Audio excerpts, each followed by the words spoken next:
First musical memory you can ever remember? Mum playing I never felt more like singing the blues, and I was sat underneath the upright piano while she played it. Oh, cool. That's a good one. Alan? I should think it's my mother playing the Moonlight Sonata because she was a very good pianist, and so that was probably a good one. Yeah. And me, I think it was when I was about 3, I used to play I'd Like to Get You on Slow Boat to China on the piano. Cool. 3. Oh.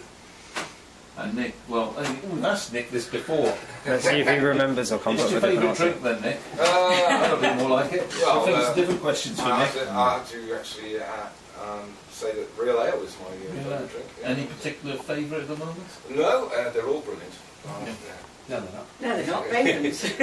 Oh, yeah, Bathens. Bathens. Yeah. We get this show sponsored by Bathens. During the corners of the programme. First ever gig? I was about 13, I think, and I was singing in a soul band for a scout dance. Right. And all those boys? Yes, and I had to do Percy Sledge's When a Man Loves a Woman. And I Got Sunshine, that one. Yeah. Dum, dum, Whoa. dum, dum. Where was that at then? That was up in, I think, I'll have been around Stockport somewhere in Cheshire. Right. Can't quite remember. First ever gig. At school we played 2 Freddie and the Dreamers hits, including one that went.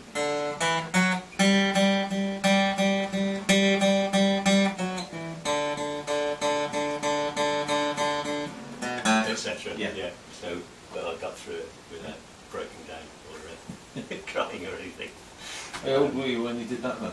12. 12? Yeah. And then I started singing in a folk club called the Lobster Pot in Stowe in North Devon when I was 14. You a Devon guy then? I am indeed, yes. Snap? Yeah. Well, where there did you come from then? See, Devon Brothers. Yes, my dear.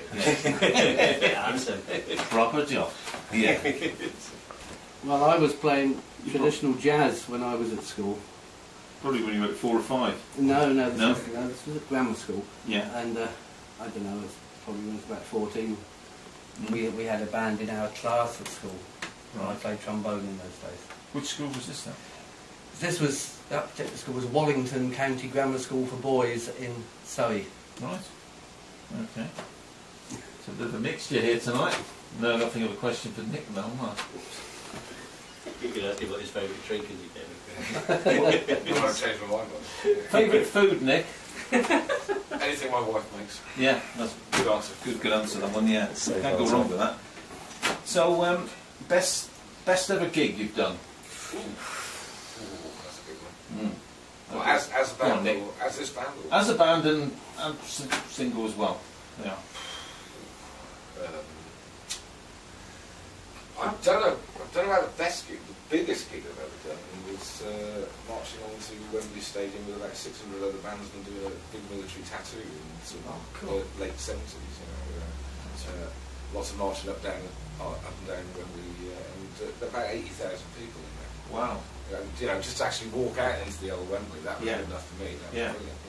So you walked through the tunnel. Yeah. And that's the biggest gig I've ever done. Yeah. That's the best gig. I mean, there's just been so many really good ones. Yeah. It's hard to. Was this before a football match or No, this is they'd hired the whole of the Wembley Stadium out. It was a bit like the sort of old Earl's Court tattoo. They just taken it up a notch. Yeah. So I suppose this must have been about 1978, 79. So yeah, it was big. Wow. And I remember we didn't actually get back in time to catch the pubs because the pubs used to shut at sort of like 10:30 or 11 on the dot then. But we made up for it later. Yeah, no bathings for you that night. Yeah, I was thinking about sort of like 19, 18, something like that. Yeah. So which army were you in? Which army? I'm trying to think of the word now. Dad's army. Dad's army. I was in a band that now no longer exists called the Rhine Staff Band, which was one of the 3 tank regiment bands. It used to revolve around the 4 tank regiments. So you had the Cambrai, the Alamein and the Rhine. Right. And then the Scottish tank regiment had its own pipe and drum band sort of thing. So we ended up with the West Country Regiment, the 3rd Royal Tank Regiment, which was great, because we got free holidays in Devon every time we went down and sort of played all the schools and things. Can't be bad. Devon, Cornwall, Dorset. Yeah. So it was great, and then I spent 3 years. Well, I spent 6 years altogether with them, and then as I think I told you before, I came out and started doing sort of my own music, and starred ever since. Yeah. But it was a great way to actually learn the trade. Yeah. Right then, who's next for the best ever gig? Oh, right. Well, it's 2 directions really. I was in a rock band when I was at university and beyond that, and we did a support gig for Deep Purple, which was absolutely wonderful. Yeah. And it was at the student union, which held about 3,500 people together. So that was fantastic.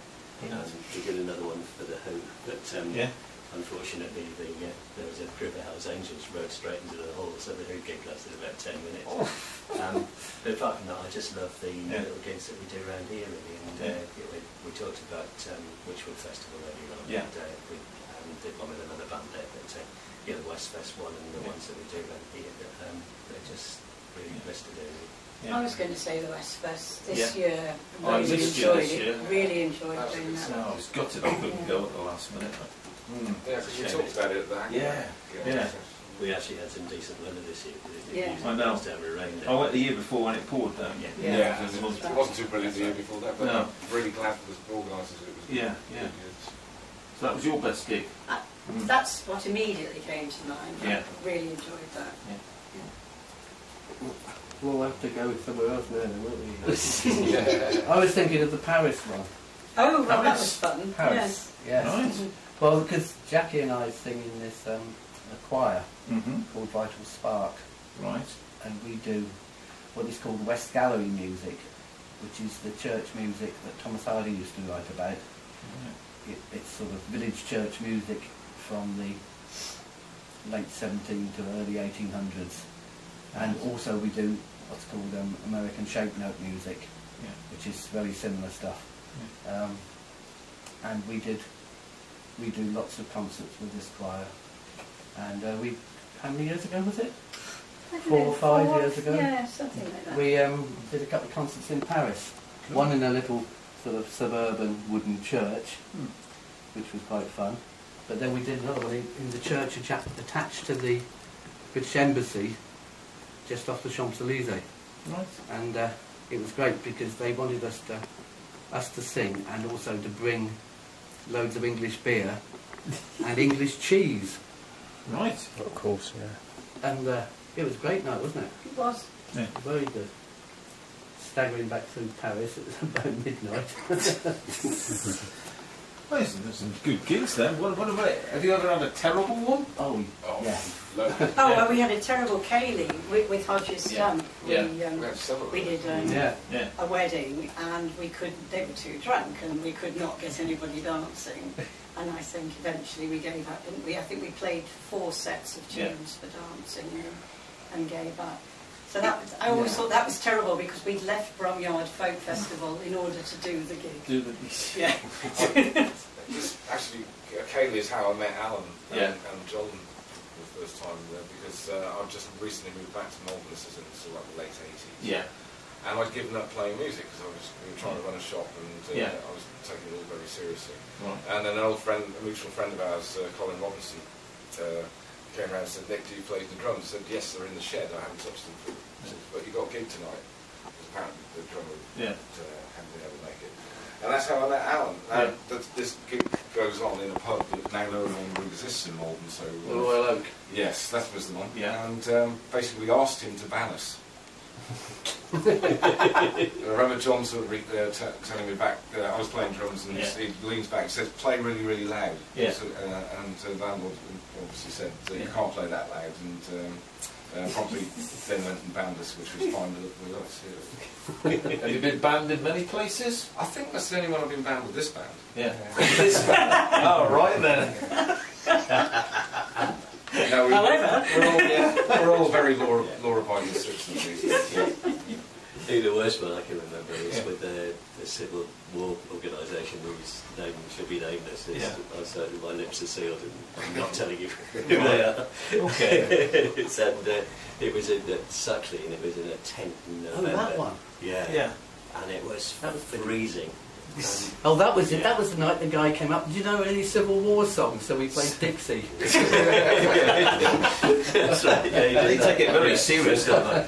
And they did one for a couple of hours. They wouldn't get up. And then this bloke in his full uniform, he clumps up towards the stage. He said, "Yeah, I want to get us to dance." He said, "Yeah, I've got to play rhythm and blues." So we did. Okay. Did they dance? No dance. No. Authentic 17th century rhythm and blues. Yeah. Oh, blimey. Right, okay, time for another. What are we going to do this time? We'll play some tunes. Couple of tunes. First one is a Breton tune from Brittany, where Alan has just come back from when? The other day? 3 o'clock on Tuesday morning. Oh, good. And I just came back from there about 4 or 5 weeks ago. Yeah. We like Brittany. They got their own special type of music over there, and this is a Breton tune. It's called Andro, which I don't know what that means, but there's a lot of tunes called Andro, so I think it's a bit it's the name of a dance. Breton language is a mystery. Yeah, mystery. And from that we'll go straight into a English Morris tune called Old Molly Oxford.